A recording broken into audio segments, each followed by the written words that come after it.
Good morning, and welcome to the 10 Point, your daily guided tour through the best reporting and analysis from the Wall Street Journal.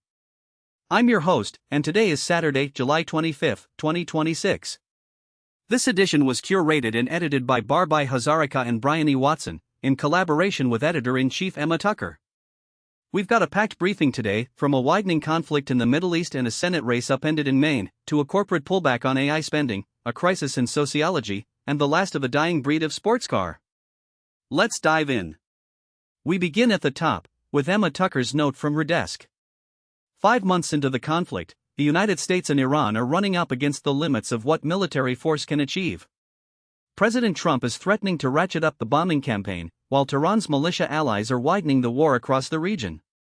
Both governments have shown a willingness to escalate, but as Jared Melson explains in his reporting, the war risks becoming a prolonged test of endurance rather than a decisive showdown. The cycle of escalation has settled into a grim rhythm: strikes and counterstrikes, proxy attacks and retaliations, with neither side able to force a conclusion. The question now isn't just about military capacity, but political staying power. How long can each government sustain the cost, in blood, treasure, and domestic support, before something breaks?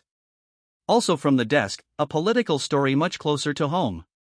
Troy Jackson, the former Maine Senate president, is poised to become the Democratic nominee for the U.S. Senate seat currently held by Republican Susan Collins.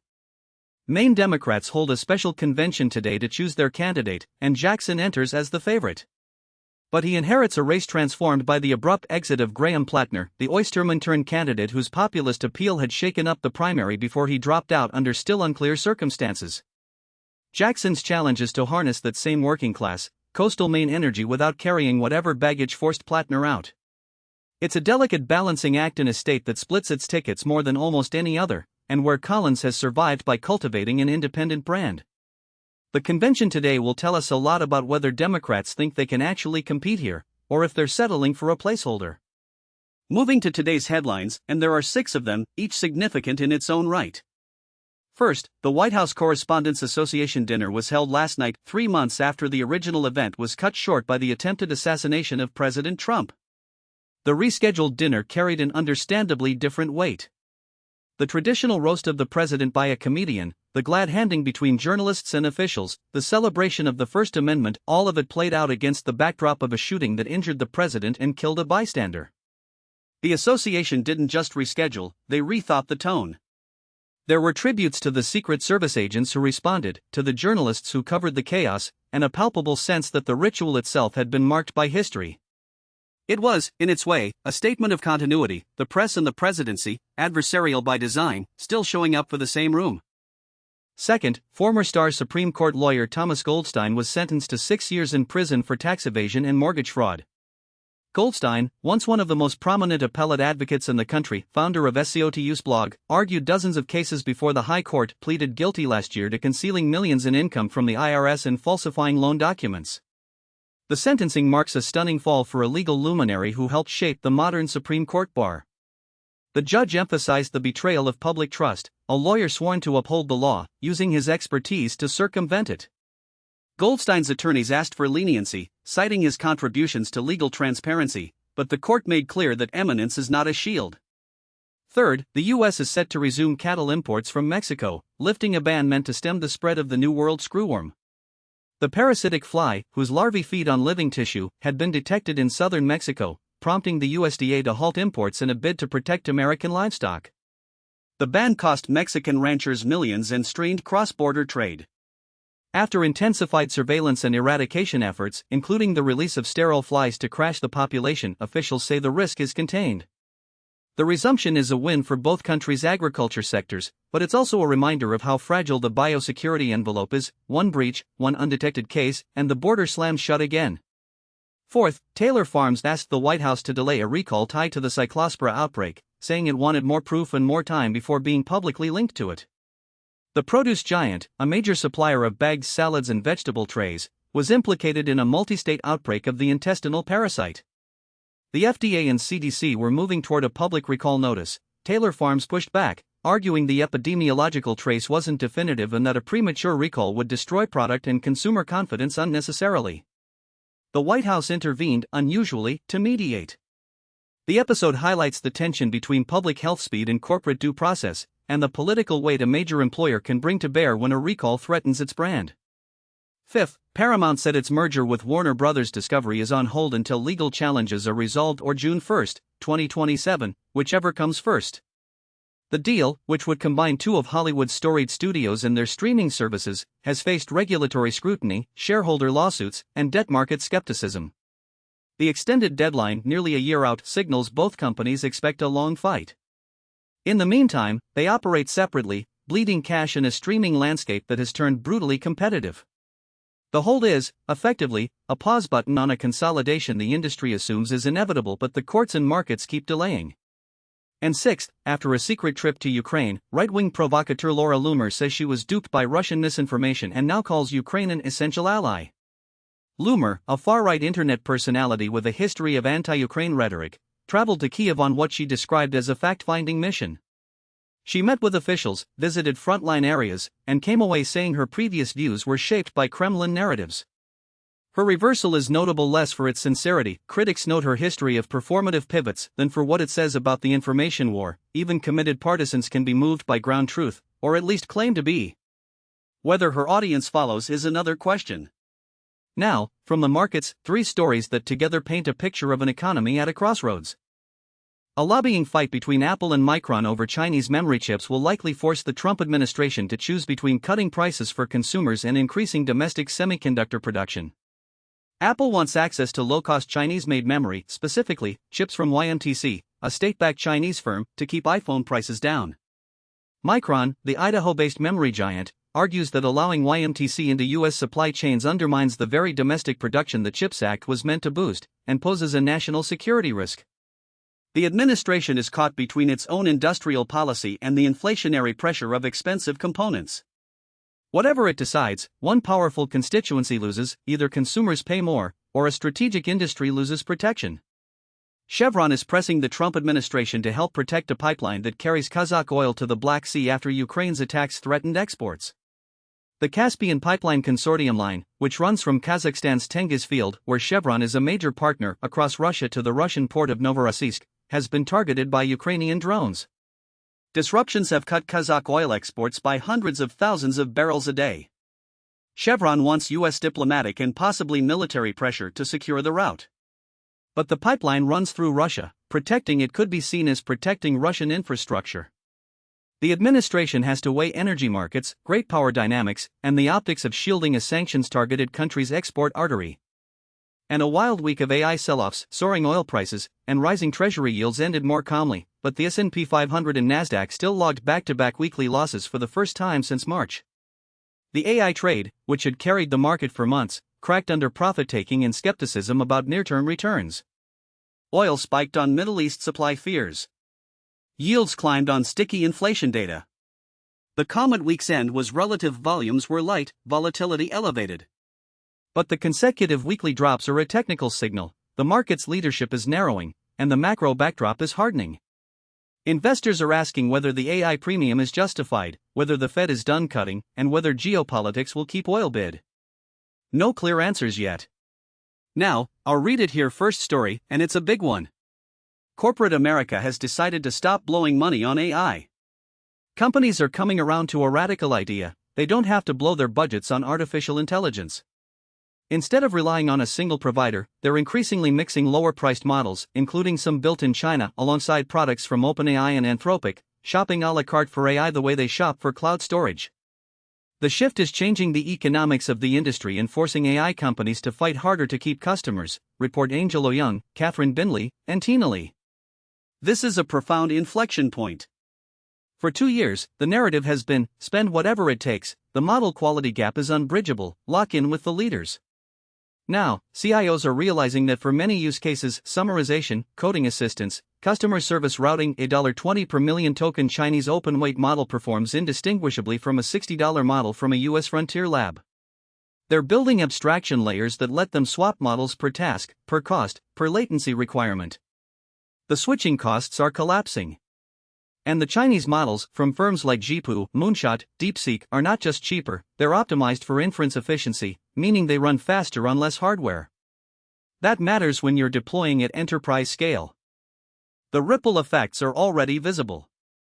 OpenAI and Anthropic are cutting prices, rolling out flexible billing, offering enterprise features, audit logs, data residency, fine-tuning APIs that they once treated as premium add-ons.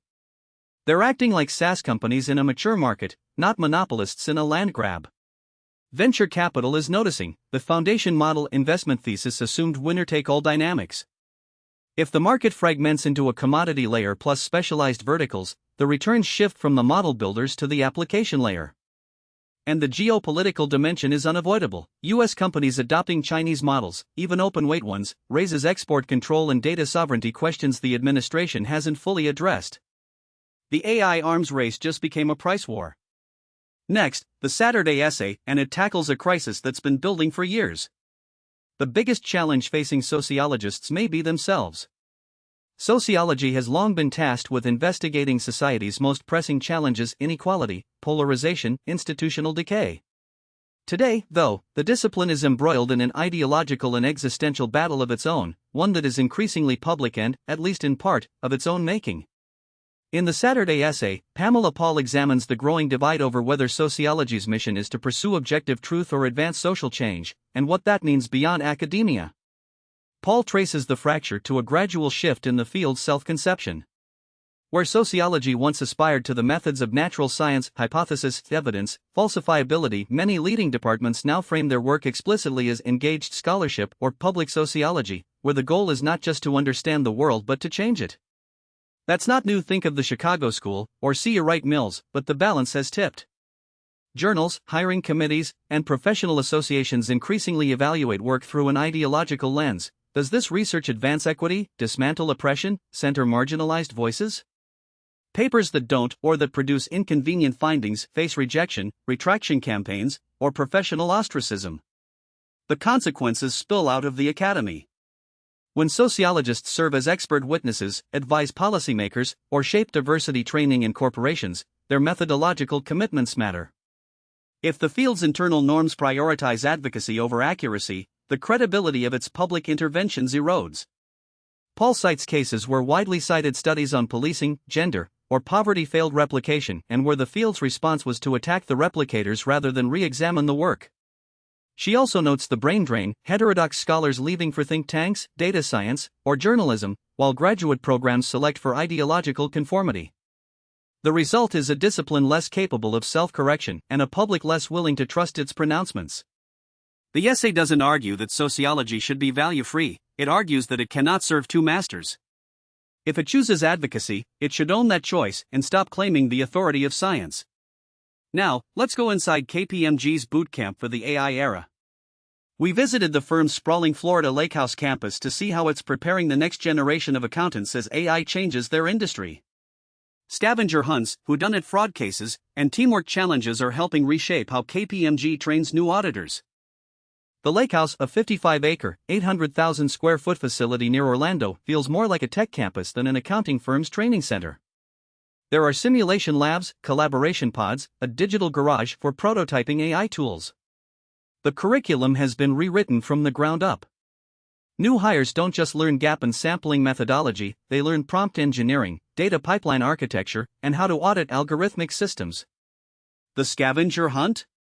It's a gamified exercise in navigating a massive, messy client dataset, finding anomalies, tracing transactions, documenting work papers, all while an AI assistant suggests leads and flags risks.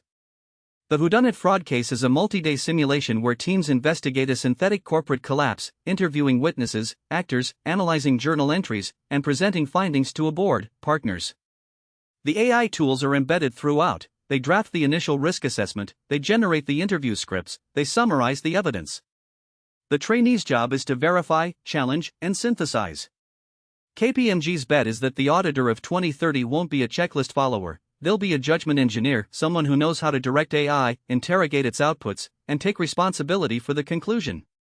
The firm is hiring fewer entry-level associates but investing more per hire. The Lakehouse runs cohorts of 500, 6 times a year. The cost per trainee is multiples of the old hotel conference room model. But leadership argues the old model produces associates who can't operate in an AI-saturated audit. The profession is shrinking, CPA exam candidates are down 30% over a decade, and the firms that survive will be the ones that make the job intellectually compelling again. Whether scavenger hunts and fraud simulations do that, or just gamify the grind, remains to be seen. But the intent is clear: rebrand accounting as data forensics, and the auditor as a strategic partner, not a compliance cost. Looking ahead to the weekend, Saturday, Maine Democrats hold that special convention to choose a new U.S. Senate nominee, the Troy Jackson story we led with. Sunday, the Tour de France concludes in Paris, and Formula One drivers race in the Hungarian Grand Prix. Two very different kinds of endurance, 3 weeks on the bike, 70 laps at the Hungaroring. Both worth watching. Now, the number, $600 million. That's how much 1,500 of America's biggest public companies spent on executive perks in the most recent proxy year. The largest slice didn't go to private jets or country clubs. It went to personal security, which accounted for nearly 30% of the total. That's bodyguards, home security systems, secure transport, threat assessment, the whole apparatus of physical protection for CEOs and other named executives. The next biggest categories: financial planning and tax preparation services, often for the executive's personal finances, then health and wellness, concierge medicine, executive physicals, then travel, including the jets. The perks are disclosed in the all other compensation table of proxy statements, and they've been rising steadily. Boards argue security is a business necessity in an era of activist shareholders, political violence, and social media threats. Critics say it's a tax-free subsidy for the ultra-wealthy, disguised as corporate governance. Either way, the number is climbing. $600 million across 1,500 firms averages $400,000 per company, but the distribution is wildly skewed. The top 50 firms account for a disproportionate share. And the security line item has grown faster than any other. It's a metric of the times: the people running the largest companies in the world feel less safe than ever. And finally, the new Lotus is one of the last sports cars of its kind. The field of lightweight, mid-engine sports cars is shrinking as manufacturers move on and computers take over more of the driving. Our auto columnist Dan Neal tested the Emira 420 Sport at the company's test track in England and discovered a car that still prizes physical connection over electronic intervention. The Emira is Lotus's swan song for the internal combustion era, the last new model they'll launch before going all electric. It's built on a bonded aluminum chassis, weighs just over 3,000 pounds, and uses a Toyota Source 3.5-liter V6 supercharged to 420 horsepower in this sport trim. No turbo lag, no hybrid boost, no torque vectoring by wire. The steering is hydraulic. The shifter is a 6-speed manual with a mechanical linkage you can feel in your palm. The suspension is double wishbone all around, tuned by engineers who cut their teeth on the Elise and Exige. On track, the Emira doesn't flatter you. It demands precision: brake too late and the rear steps out, turn in too early and the front pushes. But when you hit the sweet spot, trail braking into the apex, feeding throttle as the chassis loads up, it communicates through every interface: seat, wheel, pedals, ears. The V6 howls behind your head, unmuffled by particulate filters or sound synthesizers. There's no Sport Plus mode that sharpens the throttle map and stiffens the dampers. The car is what it is, all the time. Neal's verdict: the Emira is imperfect, the cabin is tight, the infotainment is borrowed from Volvo, the visibility is compromised, but it's alive in a way that the new generation of driver's cars isn't. The Porsche Cayman GTS 4.0 is faster, more polished, more capable. But it isolates you with its perfection. The Emira includes you in its imperfection. It's a car that asks something of you, and rewards you when you answer. As the industry pivots to EVs that simulate engine noise, simulate gear shifts, simulate the feel of a mechanical connection, the Emira stands as a reminder of what simulation can't replicate: the physics of a naturally aspirated engine, a manual gearbox, a hydraulic rack. It's not nostalgia. It's a standard. And when the last one rolls off the line in Hethel, that standard gets a little harder to find. Beyond the newsroom, 2 brief notes. In opinion, the argument that President Trump imposes yet another round of border taxes 3 months before the November election, despite their political unpopularity and economic harm. And from Wall Street Journal by side, a reminder that their top business lenders can help you get funding within 24 hours to meet immediate needs. That's your briefing for this Saturday, July 25th. The 10-point is your guide to the Wall Street Journal's reporting and analysis you can't get anywhere else. Your subscription makes our journalism possible. If you've got a tip, there's a link in the newsletter to submit it. We'll be back tomorrow with another edition. Until then, stay informed and have a good weekend.